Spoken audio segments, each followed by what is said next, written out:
Welcome back to Sunday Vibes, one and all. We're back in the pub, here to answer your burning questions. It's me, it's Chris, and of course, it's Patrick Van Straten. The first one was sent in by Christy00225801.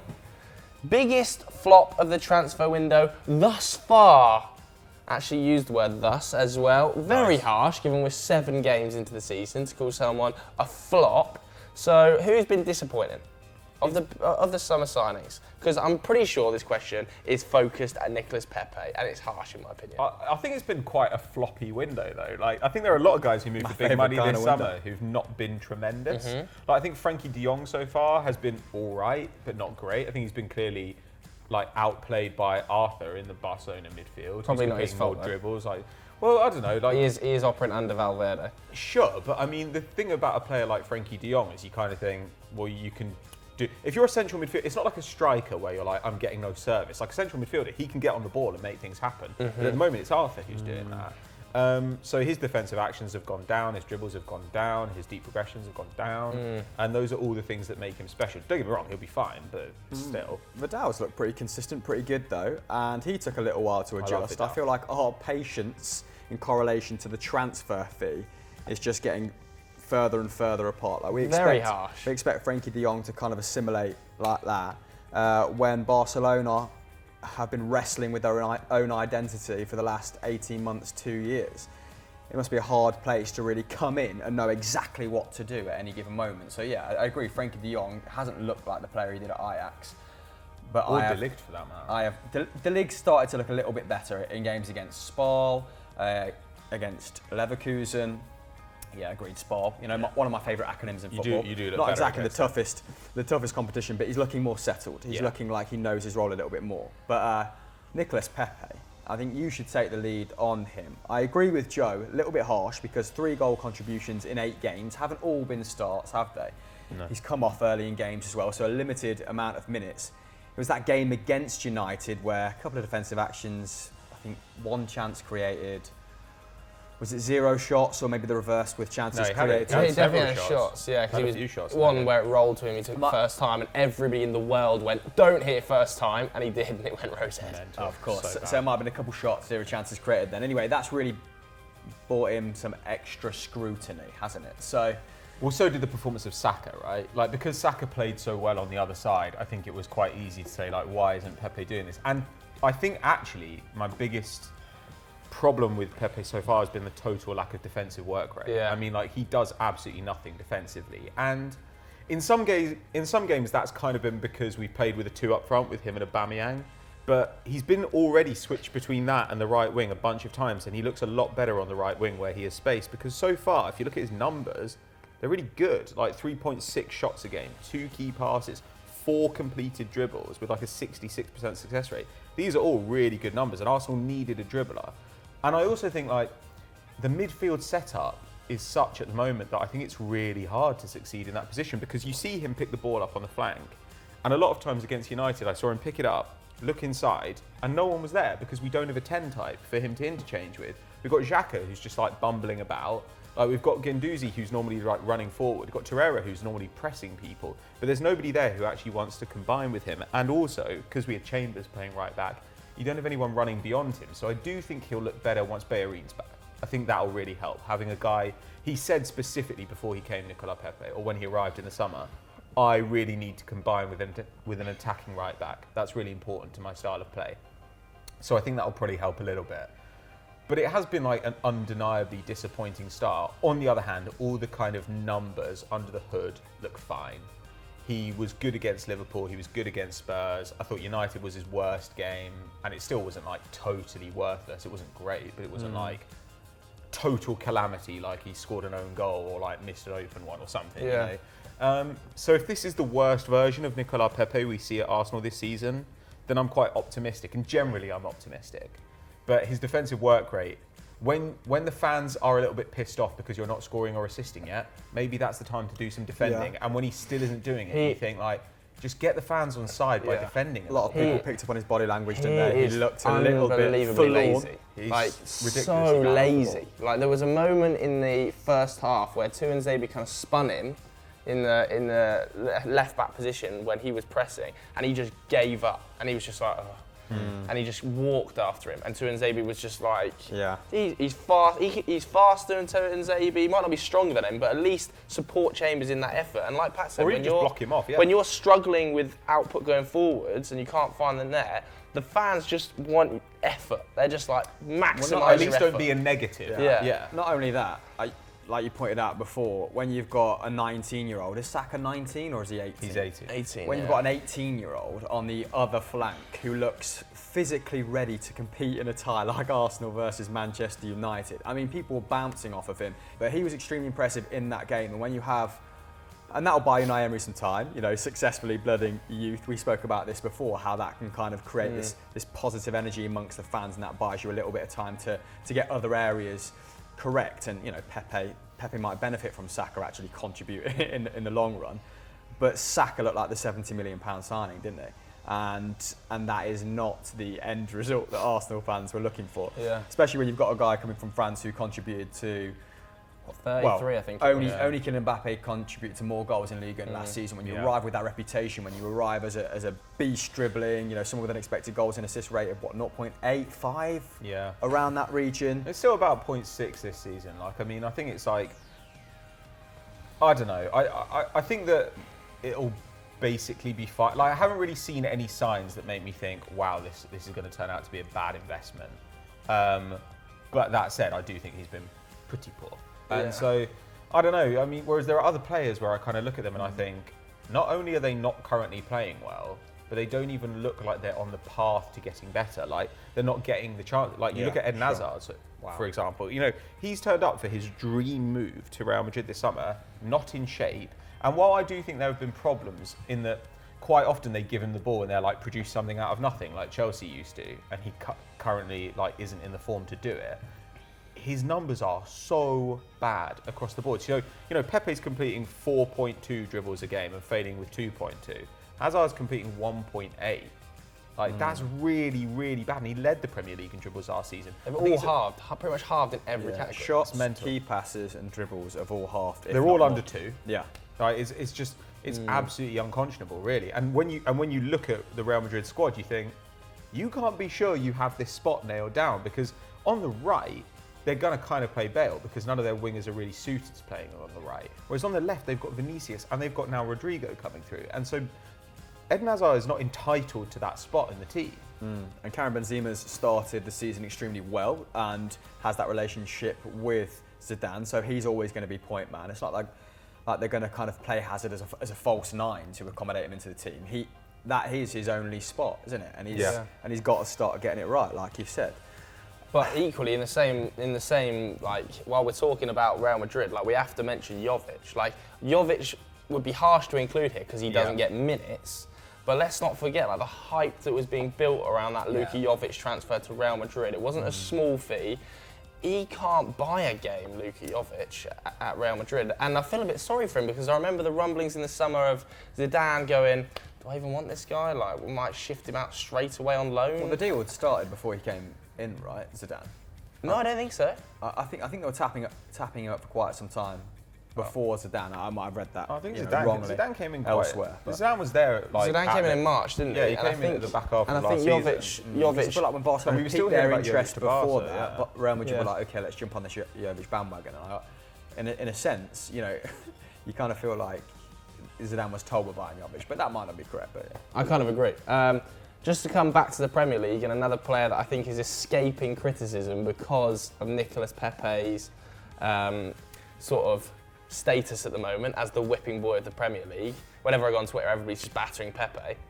I think Christian Pulisic is getting away with a little bit at Chelsea at the moment. Is it not the same vibe as Jovic though? In the limited minutes he's been given, he's done okay, and it's what I was alluding to earlier. We expect, just because these guys are expensive, we expect them to settle quicker. Is that fair? To be fair, the game time is a concern. That's a concern for me. If you're bringing a player in at 58 mil, something like that, something between 50 and 60 million pounds, I think. Obviously, is technically a last January signing, but joined this summer.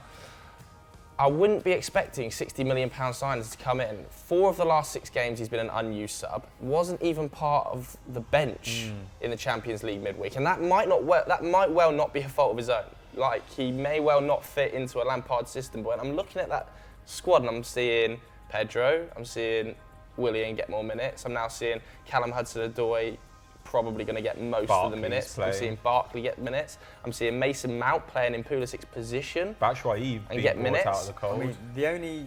That worries me. That worries me towards a £60 million signing. Maybe it's because he hasn't assimilated. He's incredibly young. Incredibly young, and maybe it's because he hasn't assimilated. It's not like Pepe. Like, if Pepe's 24, if Pepe isn't good for the next couple of years, you've kind of wasted most of your investment. Yeah. If Pulisic isn't good for the next couple of years, he's like 22. Yeah, and also, the one thing you will say is he played a lot of football for the USA as well. Yeah, but that's the only setup summer. he's a constant in. That's the only setup he's a mainstay in, because he actually... He was in and out of the team, yeah. He was in and out of the team towards the end of his stint at Dortmund, yeah. I mean, I think his biggest goal contribution in one season has been around the 15 mark, hasn't it? So he's not a guy that has sensational output. There's other attributes to his game that are hard to quantify. I mean, he's a very, very good dribbler, isn't he? Yeah. His ball progression's always been very good. I think he played 90 minutes against Grimsby and got an assist. Well, actually, the fisherman. well. You only sing when you're fishing. One of the most underrated chants in world football. So, like, I'm not writing him off either. I think he's definitely going to come good at some stage, and he is so young. But I'm just saying, I think that he's not. There's not much press attention He probably needs to around develop him. a bit physically. Like, I mean, currently he's failing with more dribbles than he completes. Like, but he's still completing about 2.6 a game, which is good for a young player in the Prem. And I mean, I think part of the reason he was in and out of the team under Favre as well is because he didn't quite suit the formation. But I think. His defensive output's not massive. But this is my point. Does he suit Lampard's? It was good under Does he suit Lampard's formation? I think he does, yeah, because they're playing with like a 4-2-3-1 half the time, where clearly one of the wing slots is going to be there for him. The issue is that Callum Hudson-Odoi is obviously coming back and will probably nail one of those down, but that still leaves one for Pulisic. And the good thing about him is he can play either side. So I don't know. I still look at that team and I think in the long run, I'm thinking of 4-2-3-1 with kind of Mount in the middle and then Hudson-Odoi on the left and Pulisic on the right. And Tammy up top. There is a common denominator with these players, though, isn't there? In that there's either a new manager at the helm trying to figure out his own system, or there is Unai Emery, who is still no closer to kind of figuring out a tactical blueprint at Arsenal. So they are all coming into sides that aren't settled. They are replacing players with sensational output, you know, Pulisic particularly in the form of Eden Hazard in the form of very much seen as the next Cristiano Ronaldo in terms of being that level of Galactico. So you do have to sympathise with them. I do think that Pepe is probably best placed to come in and replicate the form he'd shown prior. At least he's getting minutes. So if we had to pick someone who we were most disappointed with, his output is okay, but yeah, we did talk him up on Eurofootball Daily, so we did have some skin in the game, so did want him to be better than this. Any other names you've got? I want to put Che Adams down as a potential candidate in there, early doors. I didn't really like that signing. One of my picks on extra time. Yeah, I mean, quite physically developed to be in the Premier League. Don't know whether he's injured or anything like that at the moment, but I watched Southampton Tottenham on the weekend, and obviously Danny Ings led the line for them. And I just thought, I was watching the game and I thought with a better striker, Southampton win that game against away at Tottenham. And Danny Ings, to me, as proficient as he is in terms of his goal scoring record, he doesn't add an awful lot to Southampton. He's so slow now. But every season their attack is like, every season we say just buy a good attacker, every single year. And every single year they get like a couple of like half-assed, but they're shopping around in that mid-table that 20 to 30 million range, wherein there's still the quality isn't assured and it's still a bit of a gamble, and that goes back to them, I guess, doing it successfully in the past. But he's missed some sitters. I mean, Danny as well. Ings carried them for 6 months under Mark Hughes, didn't they? And who knows, injuries might have taken its toll in the long term with Danny Ings. I've not got particularly good knowledge of him, but Che Adams, his numbers haven't fallen dramatically, which is promising, from the Championship to the Premier League. And they weren't massive anyway, because Birmingham were like super reliant on him, and the kid he used to play for Motherwell due to, I can't, it's like a Polish name, I'm really bad at pronouncing it. Jutkiewicz. They're really reliant on that two up front, weren't they? He had a really good relationship with him, like, so playing off a big target man, and I think his shots, key passes and dribbles are between Like they're all over 2, I think, apart from maybe his dribbles, which is around the 1.5 to 2 mark, if memory serves me correctly. So, an expected goals dictates he should have a couple of goals. So I don't think he's the worst. But that's the thing, he has missed some sitters. Underwhelming though, underwhelming. And they sure. needed him. Like there are other players like you look at Pulisic, you're like, yeah, would it be good for Pulisic to be better? Sure, but Chelsea have been pretty good without him. Whereas Southampton, I think actually Southampton are fairly decent under Hasenhüttl, but yeah, it's like you're seeing points they've dropped. Like against Spurs, you're seeing points they've dropped because they do not have that quality. I'm not just going to blame Adams at all, but you think, imagine if they'd just gone for imagine if they'd got like Joel Linton instead of Newcastle. Like still bringing Shane Long off the bench. Like against Southampton, on comes Shane Long and Stuart Armstrong, and I was like, death. Well, yeah. Joel Linton's a candidate though. 1 goal in 7. Will he ever score a goal again at Newcastle? Because I think they've only scored 4 in their 7 games. Literally, is it his fault, Is it his fault? What is his service? That's my concern. I look at absolutely not. Yeah. But I mean, Almiron still not got his goal. Joel Linton, I think, averaging. Saint-Maximin. I mean, 12 goal contributions in 18-19 Hoffenheim. So we know he's not prolific, but he's a decent creator. He's a decent focus point. Yeah. However. Still very young as well. And that was like lower than he'd have been predicted by his expected goals, and he was incredibly young. He was around 15, wasn't he? And he wasn't playing as a centre forward, you know. Whereas you think like 2 key passes a game, couple of dribbles, like good defensive actions. Like here's a great squad player for a team like say Spurs or Liverpool, where you could be like, here's a guy who you can bring on and he'll be totally useful and fill in your attack. What he's not going to do is just create magic out of nowhere for a side that have got nothing. Like they need Sam. They basically said, okay, it was like a FIFA thing where they were like, okay, we've got like a bunch of bronze players. We can afford 2 golds, so we'll get 1 guy who can score goals, and then we'll get 1 like tricky winger who can get up the wing and just cross it. But was Joel Linton ever a gold, mate? I mean, 40 million is a gold fee. He was, but he's extremely young. He was still a work in progress. He had 2 promising seasons at Rapid Vienna, didn't he? But he was very good at Hoffenheim, and I do think you're at the point now where that's the price you pay for a really promising striker in a top league. Do you think? I mean, Demirbey's struggling a little bit. Yeah. So it goes back to that down point. to the Nagelsmann effect? Was he working well in an attacking system? Was he performing okay in an attacking system? Because now Steve Bruce has kind of reverted to that back 3. Now he's admitted to, Rafa's blueprint is still the best blueprint for this squad. That doesn't bode well for Joel Linton, does it? Well, this is why I'd rather see him in a team like Southampton, where I think like Southampton actually can create shots. Or Leicester. Southampton like create a bunch of shots. Like that'd be fine. Would have been nice for Leicester, wouldn't it? Yeah, but I mean, I think Sepp Haller, though Leicester are better than West Ham, I think Sepp Haller wanted to work with Pellegrini, it seems, and I think he wanted to live in London as well. It seems. Yeah. This is an interesting project. I think Joe Linton as well. Like, he is seen, in my eyes anyway, by Steve Bruce as a target man. Yeah. Like, and I don't know whether that's his game. Like, again, I also watched them against Spurs.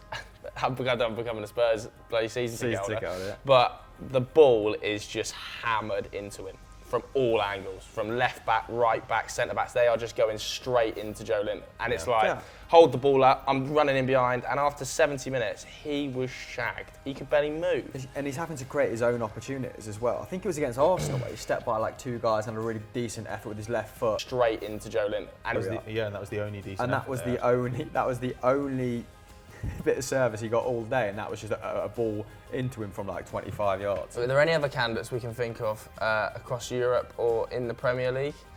Moise Kean hasn't really started. What about João Cancelo, who's yet to play regularly for Man City? Yeah, João Cancelo, who can't get a minute over Kyle Walker. What about putting a bit of a positive spin on it and transfers that have outdone themselves? Maybe that's a bit strong, but guys who have moved that you've been impressed with in this limited window.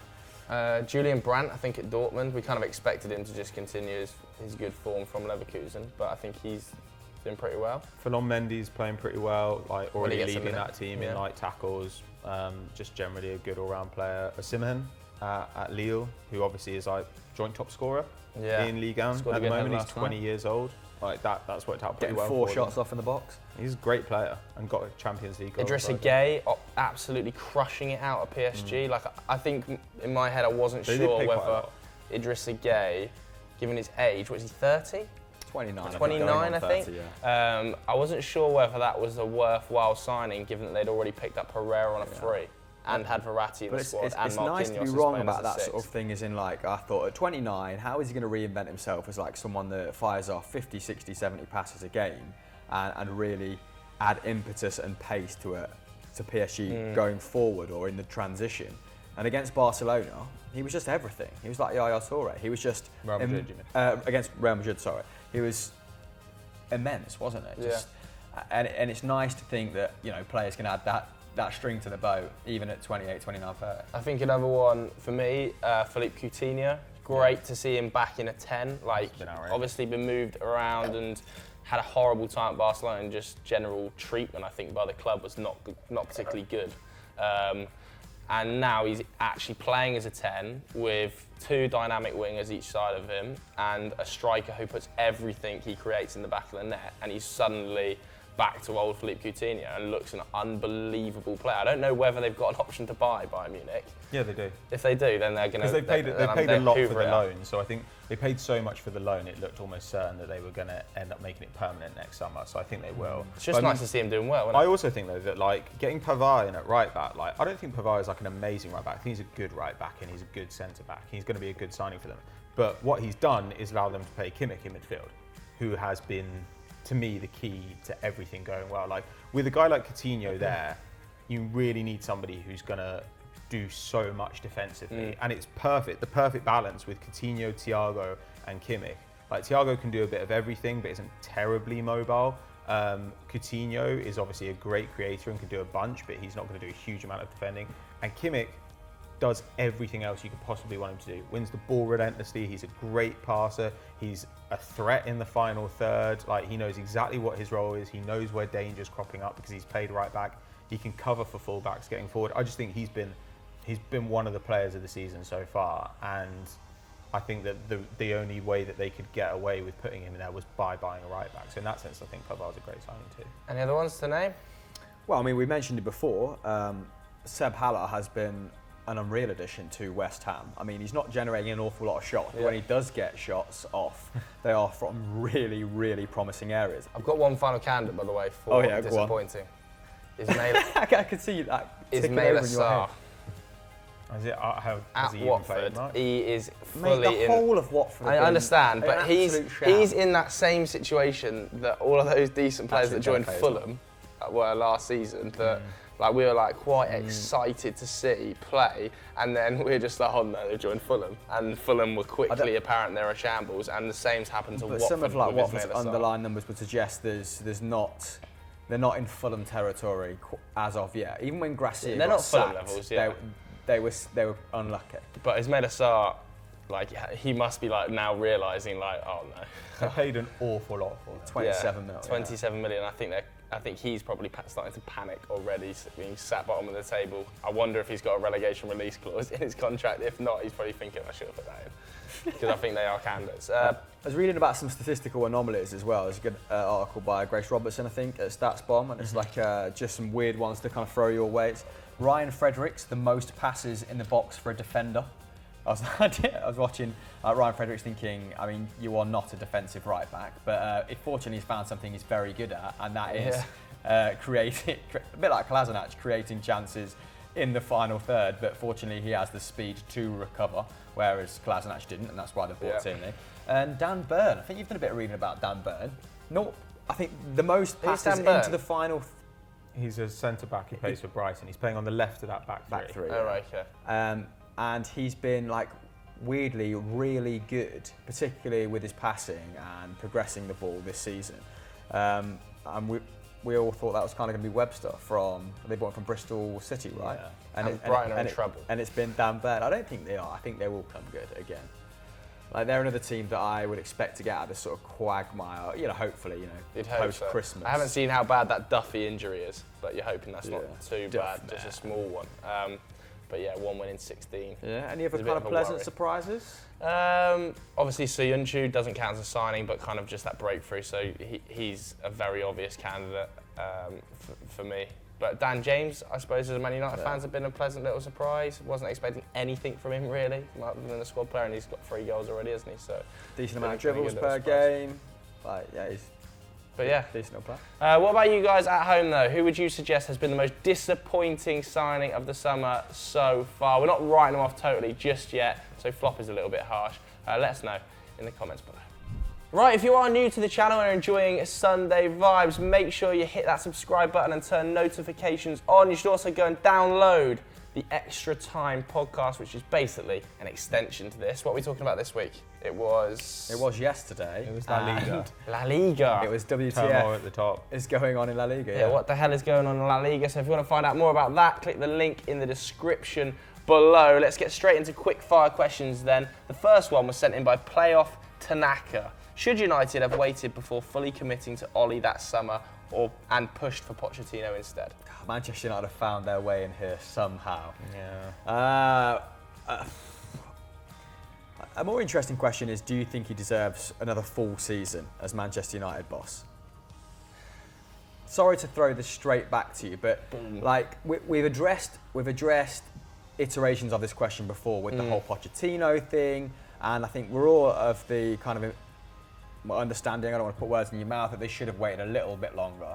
But momentum was with United and you can forgive them for doing it, right? But how much longer do you give him to execute whatever it is he's trying to do? At least the season. Like, at very least the season. Like, there's no point getting rid of him. There's no point getting rid of it. Like, the problems run so much deeper within the club, as we've spoken about on so many different shows. We've tried proven managers. We've tried managers with an incredibly obvious tactical blueprint, like Louis van Gaal. We've tried club legends. None of them have worked. Like, it clearly runs deeper. There's a clear recruitment problem. Edward was a blatant issue in the whole situation, needs a director on the footballing side of things. The Glazers are a massive issue at the club. So it doesn't matter whether you sack Ollie or you keep Ollie, the issues will remain. And right now, I would rather the continuity of having Ole Gunnar Solskjaer at the club and at least seeing young academy players playing football and getting minutes, and seeing players like Chris Smalling leave the club. Than I would have to have a whole nother turnover, and then another blueprint comes in, and then it's another 6 months of... Okay, so he keeps the job for another year by virtue of just everyone else failing before him. Is that the right kind of motive? It's not just that, it's like I would rather the continuity of seeing these young players playing every week and playing together. What point does he have to get to where you then consider his position then? Like, because they are slipping into the territory where we thought they would be the kind of the fourth or fifth best side. Yeah, he can go for ages. He can go for ages this season. He can go for ages this season. Like, I cannot see Ole Gunnar Solskjaer getting sacked this season, and I'll be really surprised if it happens. United could just tumble right down the table and he'd be fine, because it's seen as a long-term vision. Like, we're trying to reintroduce these players and the youth academy stuff. I don't know whether I agree with it yet. It's a pretty good remit for Ollie. I don't know whether I agree with it yet and the way it's going about, but they've started that process now. They've got to finish that process, or at least they can't cut that process halfway. Otherwise, Edward Wood looks an even bigger mug than he already does now, doesn't he? I mean, they're becoming an increasingly less appealing project for someone like Poch. You'd imagine Poch would jump at the opportunity to go to Real Madrid in 3-4 months' time if things continue the way they are, but not necessarily Manchester United. So, I mean, who else is there out there? Allegri. To solve their defensive issues. But then, do they not go for Allegri because he's not this attack-minded manager? Allegri wouldn't be able to fix it. Van Gaal was, and neither was Mourinho. Allegri would not be able to fix it. Which is why they're trying to revert back to that, though, right? Are they? Like the Manchester United way. I'm not saying I agree with it. But I don't think they've even thought it through that much. I don't think they probably looked that much into Solskjaer's style of play. I think they were just like, this guy used to play for us. Like, he has a connection with the club. Let's get him in. I think if he happened to be a defensive coach, he wouldn't be able to do much about it. And to be honest, they've been good defensively so far this season and not good in attack. So I mean, I think that for them the priority should just be like getting a good manager. And I don't know, I understand what you're saying about Solskjaer, but I do think if they tumbled down the table and say Pochettino was available next summer, Allegri was available, feasibly Zidane was available. Ollie goes to the director of football and in comes Poch. These feel like, but yeah, that's the thing, isn't it? Like, sorting the director of football such a big issue should be a much bigger priority, because actually Solskjaer hasn't done a bad job. They've played at basically exactly the level I'd expect from this squad.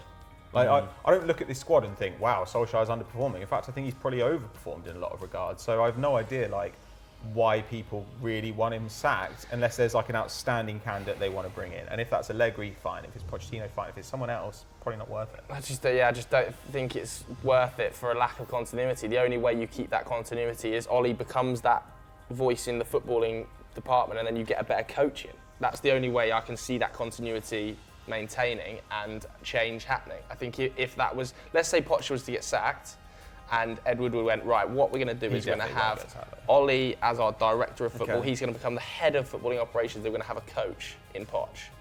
If those two were to align, that's the only way I can. That's the only way. No, I don't think so. Are you significantly closer? We talk about continuity. You mentioned it a few times. That's the only way that happens. Are you significantly closer to a coherent squad, to a coherent way of playing than you were after 2 years of Van Gaal, after 2 years of Mourinho?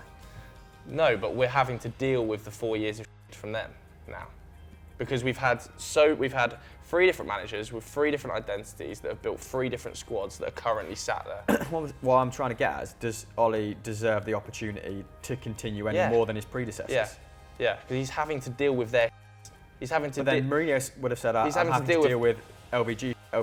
I'm having to deal with David Moyes." But he's having to deal with Phil Jones on a 5-year contract that Jose Mourinho signed off in January. He's having, that's the level we're at. But he is still at the club.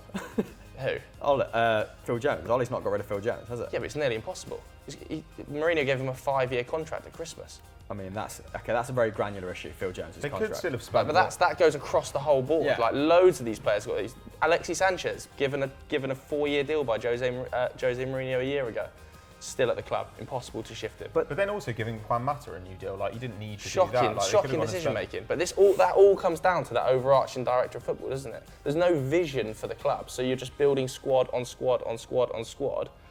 That position is so key to go, what the is the plan? At least it's younger though now. At least the squad they've built now is younger than the one Mourinho was trying to build, for example. So now your better players in the team are Martial, who's young, Rashford, who's young, Maguire, who's not young but he's not old for a centre back, AWB, who's super young. But is the biggest plus of that the next manager, a more capable manager, doesn't have to deal with it. Then can bend and flex. Not that Ollie is going to do great things with this young squad. Young, but he's not old for a centre back. I think to shift everybody out for potentially that next person. And it means that if he adds people next summer and the summer after, all those young players will still be there and be a couple of years better, as opposed to still be there and be a couple of years worse. I agree. The squad building, in terms of, you can't really go wrong when you're making this team younger. And maintaining competitiveness. Because the trouble was, Jose was still in the mindset of, we're going to compete for a league title. We're going to compete for an FA Cup. We are now in the realisation that there's no chance we're competing for these trophies, the Premier League title. Stop signing players in the mindset that you're going to compete for a title. Alexis Sanchez is signed in the mindset of, this might push us up towards. We're miles off it. Rebuild from the base. Let's just even get top 6 first, then get top 4. We're miles off competing for a title. That's the sad level we're at. For the last 4 years, we've still signed players in the mindset of, we can compete. We're f***ing miles off it. Which really f***s you over, because Arsenal did a similar thing, right? Arsenal were like, okay, we want to get back into the top 4 as quickly as possible, so we'll get a short-term fix in Socrates at centre-back. Awful. And then when it's not good, you're like, okay, well, what you could have done is got a young player, you still would have finished 6th, and that young player would be a year better.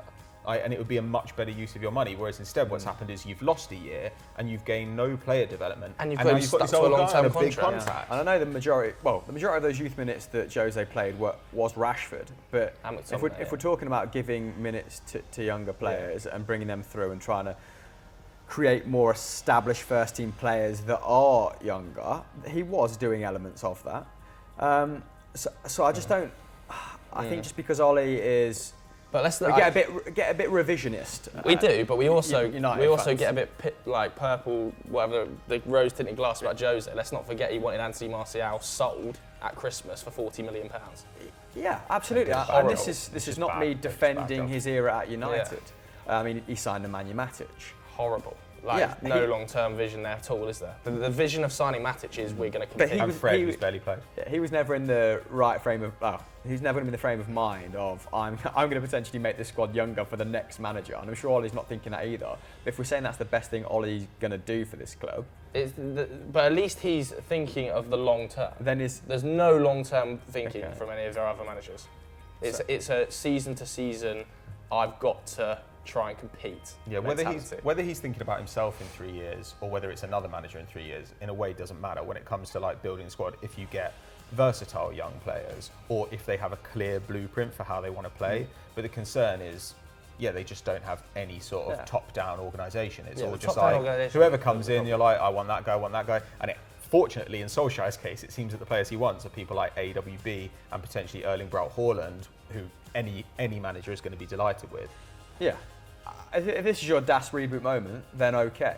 Which it is. But if Solskjaer is the mastermind behind that, if you're expecting him to be a coach and a visionary, that's the problem. But then is the vision going to be good enough? The problem is there is no visionary because we don't have a director of football. Yeah. It's Ollie doing whatever his you're doing best. right now, is that going to be good enough to be world beaters again in 10 years? Well, it's hard to say, isn't it? It's impossible to predict. Really hard to say. But you can give an inclination as to whether you think... I can tell you, I would rather we had Ole Gunnar Solskjaer signing young players for a future rebuild than I would Jose Mourinho going season to season signing £80 million 29-year-olds that are going for an imaginary title, which is fair. That's never existed. So that for me is that question done. Let's move on from quickfire question. No, let's do one more quickfire question, shall we? I think that was as long as the main question. Probably, that's about 20 minutes. With Everton being the third team he's managed in the Prem, do we yet know whether Marco Silva is a good manager? Is he good? Good defensive manager. Yeah, he's fine. Everton's numbers are pretty decent so far this season. Like he's not like a manager the top teams are going to covet, but he's clearly totally fine. Like I don't think he's noticeably worse than any of the kind of upper mid-table managers. Like, I'd probably take Rodgers over him. I'd probably take Pellegrini over him. But after that, I think he's probably in the next. He's a Europa League manager. Yeah, exactly. But okay, let's go on. You give your thoughts on Everton. I was going to ask you how you'd rank the managers, after Pepe. Quite interestingly, like I was listening to the Stats Bomb podcast that went out yesterday, I think, or the day before, and they were saying pre the Man City result on the weekend and Leicester's 5-0 battering of Newcastle, Everton and Leicester's underlying numbers were nearly identical, in terms of their output. That can happen at the start of the season, can't it? Partly because of that as well. But the narrative around both the teams was polar opposites. It was like Marco Silva's on the chopping block, which he is, and Brendan Rodgers is flying. So I think there needs to be some level of realisation about Everton that maybe there just needs to be a bit more realistic about their expectations. I think Everton's fan group are we should be getting this, and it's a sort of similar problems. It correlates to United, right? Is he the right man to match the ambition? And if you're hearing things come out of Everton where the ambition is Champions League football yet again, just because they've got the money. I mean, and they spent 198 million. Yeah, but the recruitment does not point towards Champions League football, does it? It is similar to United again, not entirely joined up. They started the season with one centre half in reserve, and sold Idrissa Gueye without replaced him. But that squad is too big. And again, this is Marcel Brandt trying to correct the mistakes made by Steve Walsh, who came from Leicester, who did an appalling job. So I think it's again, it's difficult, and they shouldn't have gone into the season with that situation. And I also wouldn't have signed Andre Gomes, but the fans obviously wanted it. I think they thought they were going to get Zuma, didn't they? But there are so many guys they need to get rid of.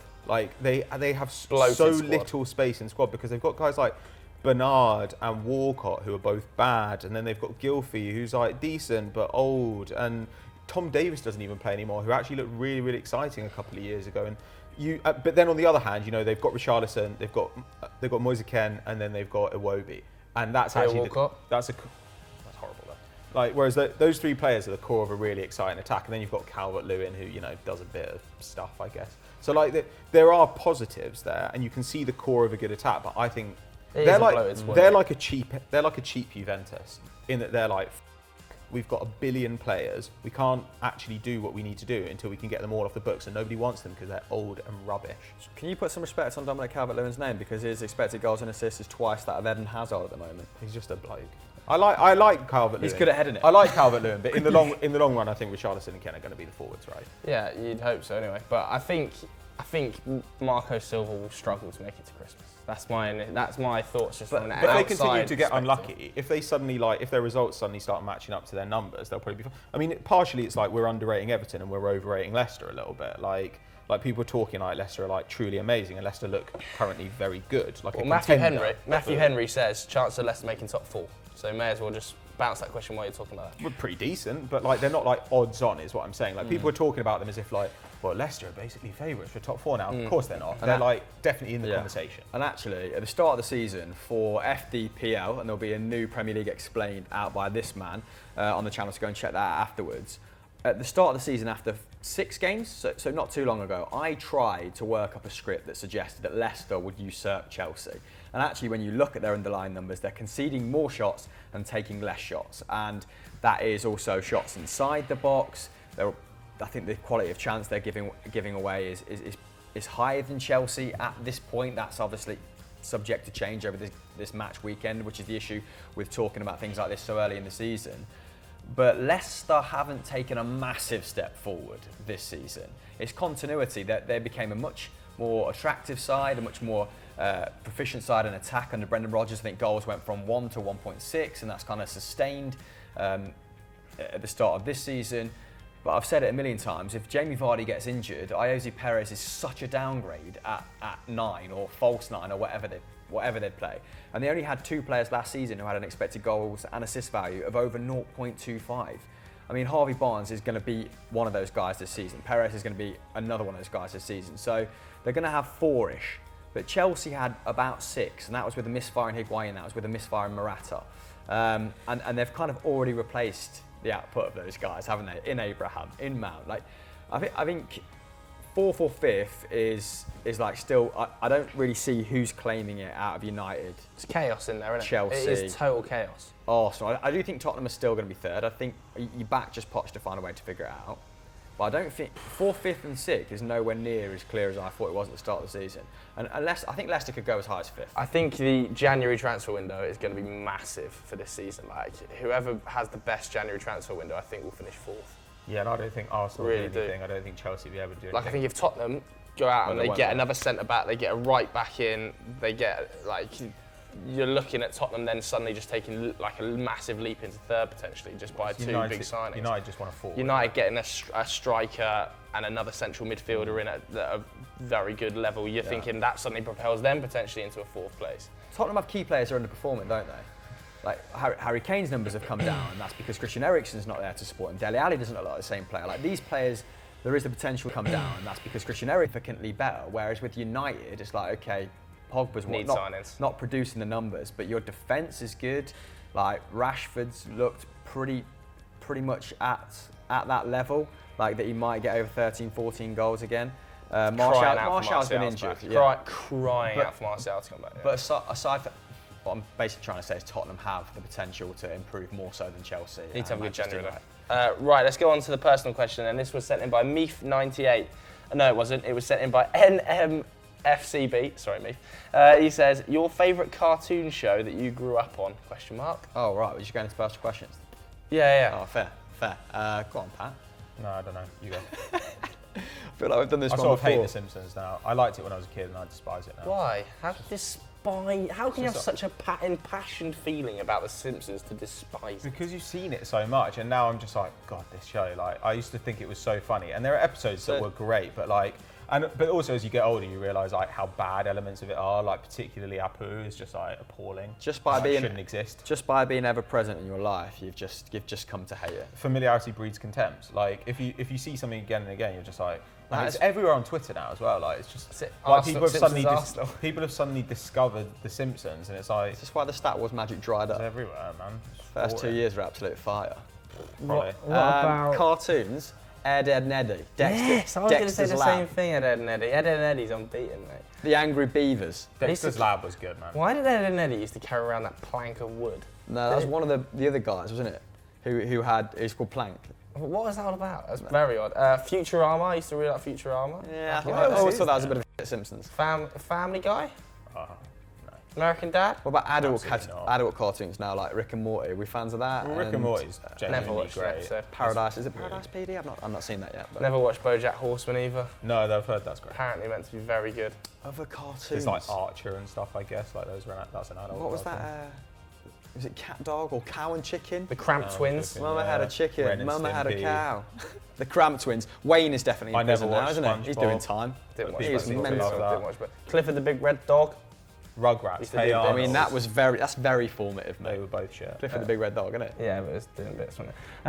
Right, anyway, what else can we point to? What's happening today on anything? Podcast is out, Oh yeah, podcast, click the link in the description below. especially if you're a Football Spanish Social football today? Yes. Go and watch Football Social. Yeah, Is it you? that is a thing.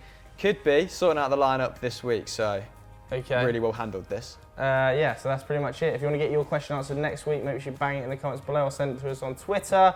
Hit the like button, hit subscribe, download the podcast. Thanks very much for watching. Auf Wiedersehen.